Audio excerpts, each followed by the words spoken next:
En esta clase número 7 de Introducción a la Biblia vamos a tratar de considerar el espacio geográfico, cultural, histórico, social en el cual nacieron los textos bíblicos y en el cual se desarrollaron las historias y experiencias del pueblo de Dios que nos son relatadas en las Escrituras.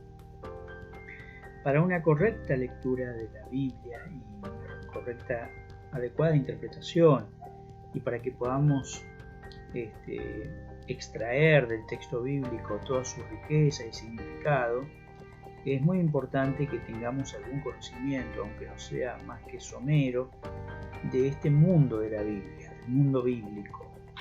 Y usando la palabra o el concepto del mundo bíblico, tenemos que usar otra que creo que nos puede ayudar como pauta orientadora para entender ese contexto, y es la palabra extranjería. ¿Qué queremos decir con extranjería? Creo que aún las personas que se criaron leyendo la Biblia o se formaron en un hogar donde se leyera la Biblia y se conocía la Biblia, o que escucharon desde niños mensajes sobre las Escrituras, tienen que pensarse y saberse extranjeros en el texto bíblico. ¿Por qué? Porque nosotros provenimos de un mundo muy distinto al mundo bíblico, diametralmente distinto. Somos seres humanos de la modernidad, formados en la modernidad, somos seres humanos occidentales, de este lado del mundo. Nuestras prácticas culturales, nuestra mentalidad, nuestra manera de pensar, nuestras creencias están moldeadas en una cultura muy distinta a la del texto bíblico. Cuando nos acercamos al texto bíblico, si nosotros creemos en términos y pensamos en términos de familiaridad, de que va a ser fácil comprender ese mundo, podemos cometer muchos errores de lectura y de interpretación, porque vamos a hacer una transliteración de un mundo al otro sin contemplar los universos de sentido de cada uno de esos mundos. Por eso es muy importante recuperar el concepto de extranjería. Cuando me acerco al texto bíblico, soy un extranjero en esa tierra. Y sabemos cómo es la experiencia de ser extranjero, o la imaginamos en la vida de extranjeros que hemos conocido o en tiempo que hemos pasado en otros países. Uno se siente extraño, todo le resulta notable, uno despierta su instinto de curiosidad, todo lo quiere preguntar, todo lo quiere averiguar, trata de no dar nada por sentado, porque cada dato, cada información puede ser clave para no malinterpretar los mensajes y lenguajes de esa cultura que alguna persona nos comunica. El anecdotario está lleno de anécdotas sobre extranjeros o visitantes que, por dar por sentado que los sentidos eran los mismos que en su país de origen, cometieron grandes errores o malinterpretaron de una manera grosera los mensajes que se le comunicaban. Entonces es muy importante que nosotros, por más que somos cristianos y la Biblia ha estado con la cultura de Occidente por 1500 años, por lo menos, de todas maneras tenemos que vincularnos con ella con el mismo respeto y la misma atención que nos vinculamos con una cultura que no es la nuestra cuando viajamos a ella o nos encontramos en nuestro propio país con personas de culturas diferentes. Tratamos de escuchar, tratamos de mirar los detalles, tratamos de entender esa otra cultura, tratar de meternos en la piel de ese otro mundo, sin transponer las certezas o las consideraciones de nuestra propia cultura a aquella que queremos conocer. En este video de esta clase, el video simplemente es para introducir la clase, vamos a estar considerando algunas características del mundo bíblico.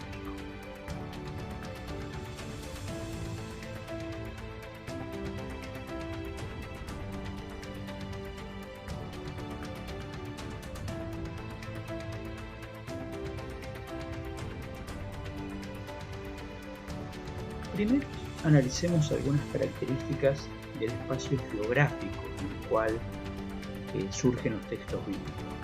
Estamos en el cercano Oriente Antiguo, en lo que los historiadores y geógrafos han denominado la media luna de las tierras fértiles, un amplio territorio que se extiende entre los ríos Tigris y Éufrates hacia el norte, desde la desembocadura de estos ríos hasta el actual territorio de Siria, gira al oeste y baja por lo que llamamos Palestina, bordeando el mar Mediterráneo. Se interrumpe por el desierto del Sinaí en el sur y continúa más allá como una zona fértil muy importante en las costas del río Nilo. Este es el mundo primario de la Biblia. Algunos relatos van a ir poco más allá, mencionando territorios que están un poco más lejos. Pero este territorio es el territorio, el gran plano, el gran escenario de las narraciones bíblicas. Y dentro de este gran escenario, un escenario más preciso, más concreto, lo que llamamos Palestina, Tierra Santa, Canaán, también lo llama la Biblia, es el territorio específico donde se va a desarrollar gran parte o la mayor parte de la historia del pueblo de Israel y luego los acontecimientos de la vida de Jesús y los primeros acontecimientos de la vida de la Iglesia. Esta amplia zona geográfica es una zona con poblaciones y culturas muy antiguas, mucho más antiguas que el propio Israel como pueblo y que la Biblia como texto. Esas culturas que surgieron entre los ríos Tigris y Éufrates y que surgen en Mesopotamia, lo que llamamos Mesopotamia, y en el Valle del Nilo, la cultura egipcia, empezaron a consolidarse como reinos y como lugares urbanos de gran desarrollo cultural, religioso, político, hacia el 3500 a.C.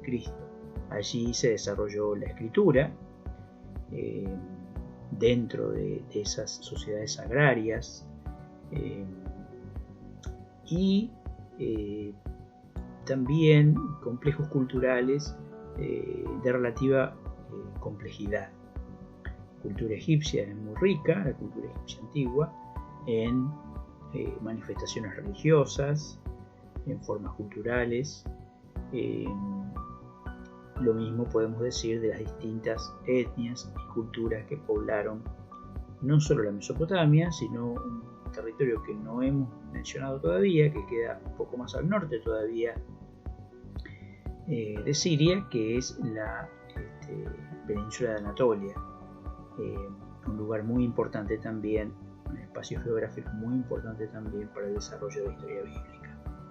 De manera que cuando Israel se desarrolla como pueblo, nace o es llamado a la existencia por la voz de Dios según las Escrituras, es formado por Dios con el llamado de Abraham y después con el pacto sinaítico, lo hace en el contexto no de un mundo vacío, todo lo contrario, sino de un mundo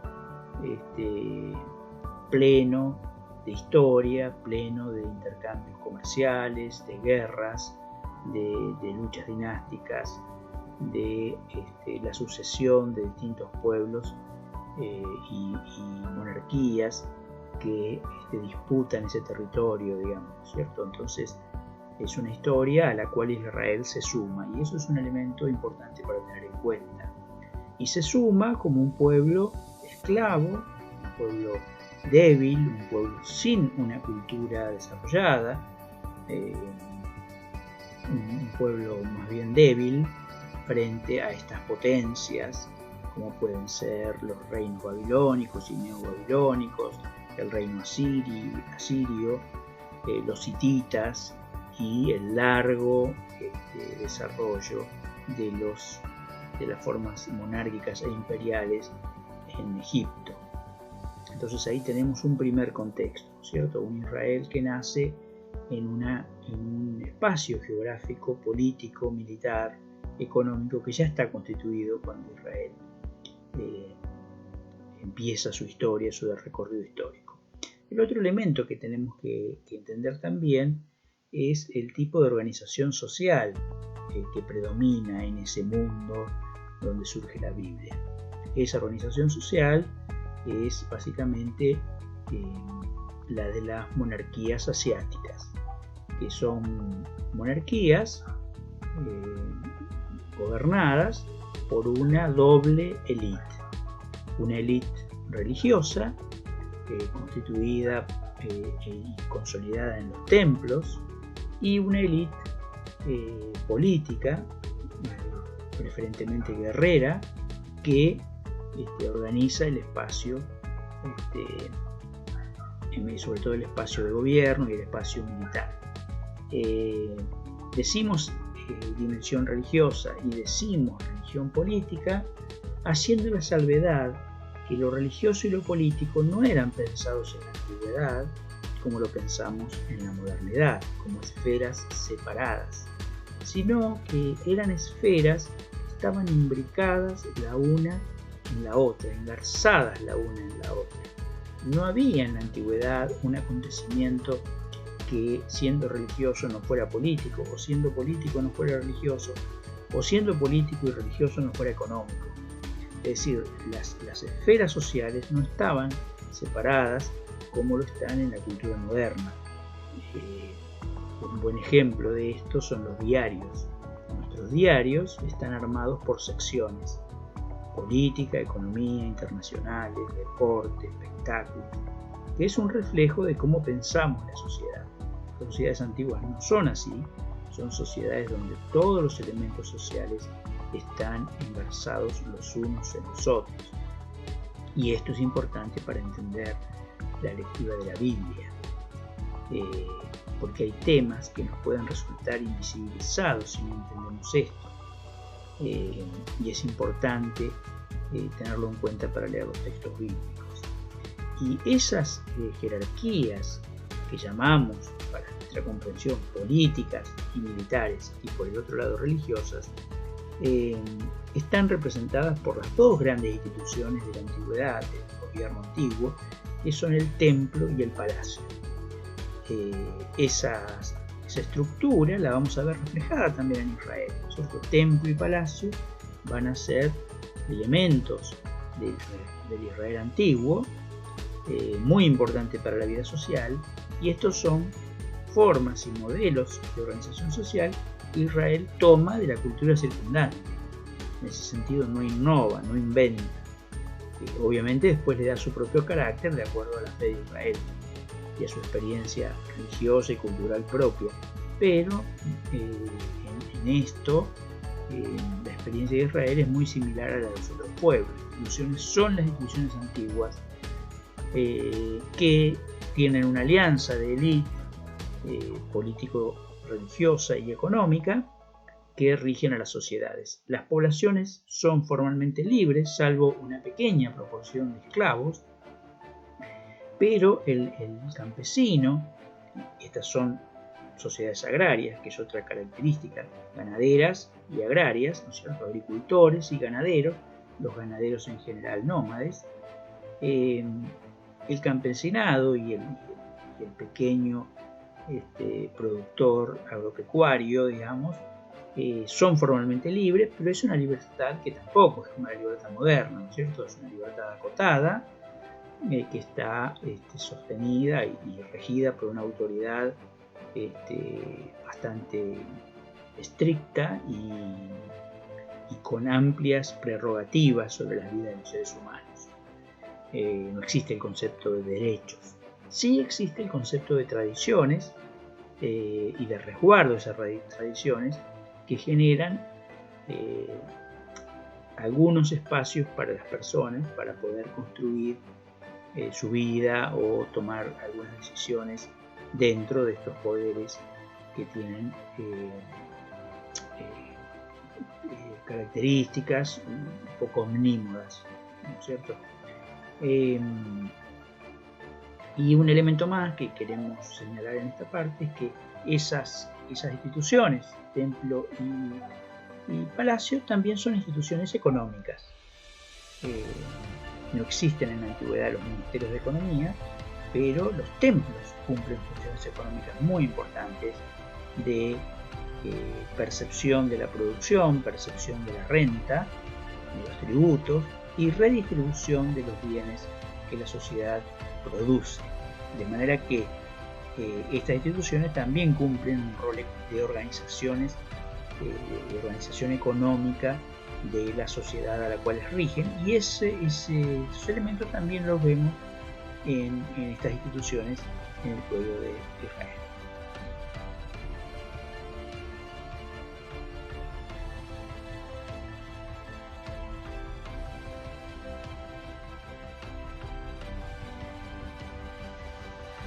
Si pasamos de los aspectos macro de las sociedades, como puede ser el gobierno, el poder, la economía, a los aspectos micro, a las cuestiones de la vida privada y de la vida cotidiana, también vamos a encontrar que la cultura del mundo bíblico es muy distinta a la nuestra. Por ejemplo, la familia. La familia es una institución importante en el mundo antiguo, pero es una familia completamente distinta que la familia moderna, de la era industrial o postindustrial. Estamos en presencia en el mundo antiguo de una familia extensa, comandada por un patriarca que tiene sobre todos los miembros de la familia una autoridad muy importante.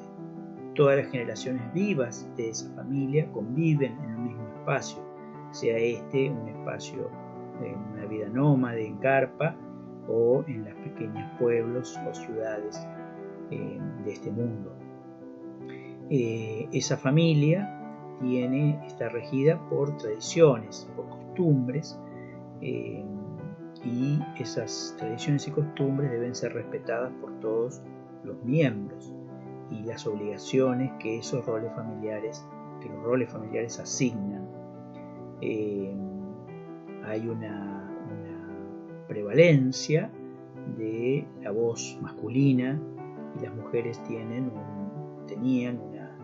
un lugar social muy relegado, y esto también tenemos que aprender a leerlo cuando leemos las escrituras para entender que, como habíamos visto en el proceso de inspiración, la revelación se produjo en términos de la cultura receptora, de manera que hay aspectos del texto que pueden expresar ideas patriarcales o incluso machistas que deben ser miradas con ojo crítico, porque allí la revelación de los valores trascendentes, de los valores de fe, ha quedado cuajada en algunas prácticas culturales que eran de uso corriente.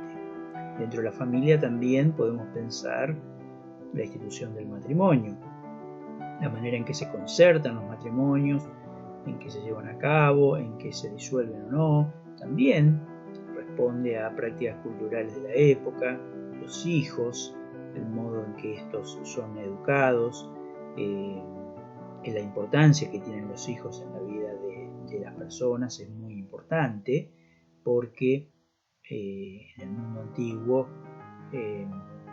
esta es la principal expectativa de proyección futura, ¿no? En ese sentido, la descendencia adquiere una cuestión central en la expectativa de los hombres y las mujeres de la antigüedad. Dentro de la familia, el honor es un valor central en el mundo del Mediterráneo, superior incluso a otros valores, aún puede estar por encima del valor de la vida. A veces es más importante el honor que la vida. El honor es un valor y un elemento estructurante en el mundo mediterráneo, en todo el mundo mediterráneo, en el mundo antiguo, y entonces vemos que se le da una importancia muy grande y se toman decisiones basadas en esto. Relacionados con el honor, tenemos la cuestión del nombre. Los nombres no tienen ese sentido más bien superficial que tienen en nuestra cultura, sino que están ligados a una identidad, a una historia, a unos sucesos que han marcado la vida de la persona o que pueden también marcarla, ¿cierto? Que señalan destinos. Y entonces también esto debe ser tenido en cuenta para clarificar el uso que se hace de ciertos conceptos o lugares sociales. Junto con la familia, el honor, también podemos pensar en la propiedad. Si bien es un aspecto de la economía, no existe la propiedad privada como la entendemos en la modernidad occidental. La propiedad no es absolutamente privada, sino que la propiedad es comunitaria. Y no solo comunitaria en sentido horizontal, es decir, que todos los miembros vivos de una familia o de una comunidad son copropietarios, sino de una manera vertical a través de las generaciones. Las propiedades son de las generaciones pasadas, son de los padres, y también son de las generaciones futuras, son de los hijos.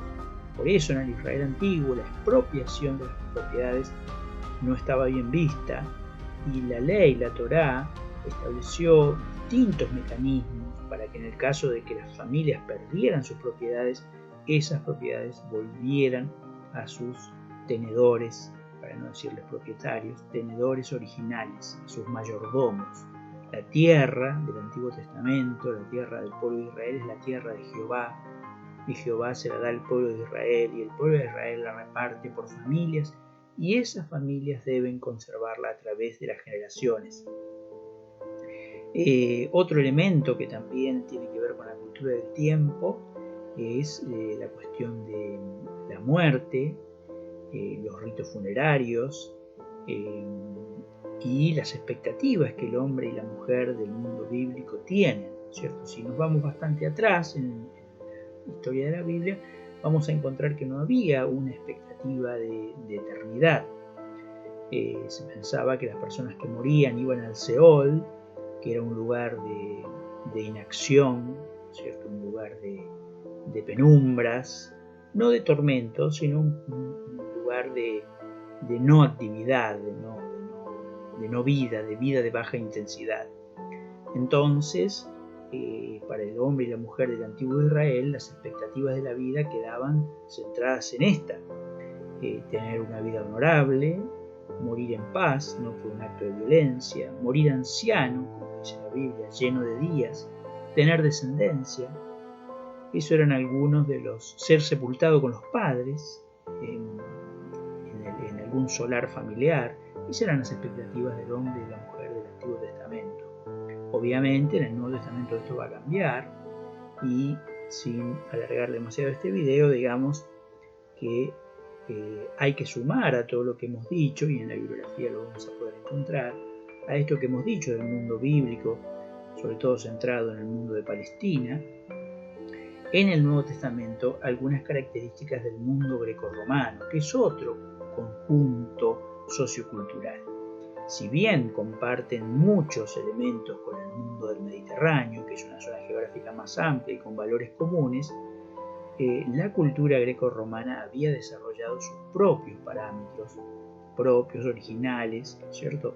Por ejemplo, la esclavitud es en el mundo grecorromano el principal modo de producción, y entonces, a diferencia del antiguo cercano oriente, la esclavitud es una institución de primer orden. Se calcula que el 70% de la población en Grecia y Roma se trataba de esclavos, sobre todo capturados en la guerra. El mercado y la monetización de la economía también en el mundo grecorromano tienen un carácter que no tenían en el antiguo Israel y el antiguo Cercano Oriente. Es decir, aparecen una serie de elementos nuevos que los historiadores dan en llamar de las sociedades esclavistas, mientras que el origen del Antiguo Testamento está en sociedades que los historiadores llaman asiáticas, ¿no es cierto? Donde el modo de producción cambia y también la economía y también la estructuración del poder. Por supuesto, en el mundo greco-romano aparece la idea del ciudadano, ¿cierto? Ya con derechos. Las primeras leyes de derechos son leyes romanas, y en Grecia las ciudades, las polis griegas, otorgaban a los nacidos en esos lugares, en esas ciudades, el derecho de ciudadanía, que va a ser otro elemento para tener en cuenta cuando leamos el Nuevo Testamento y veamos, por ejemplo, las luchas de Pablo para que se le reconozca su ciudadanía romana. Bueno, en la bibliografía vamos a encontrar más elementos para considerar la amplia y compleja cultura e historia y sociedad de estos pueblos antiguos.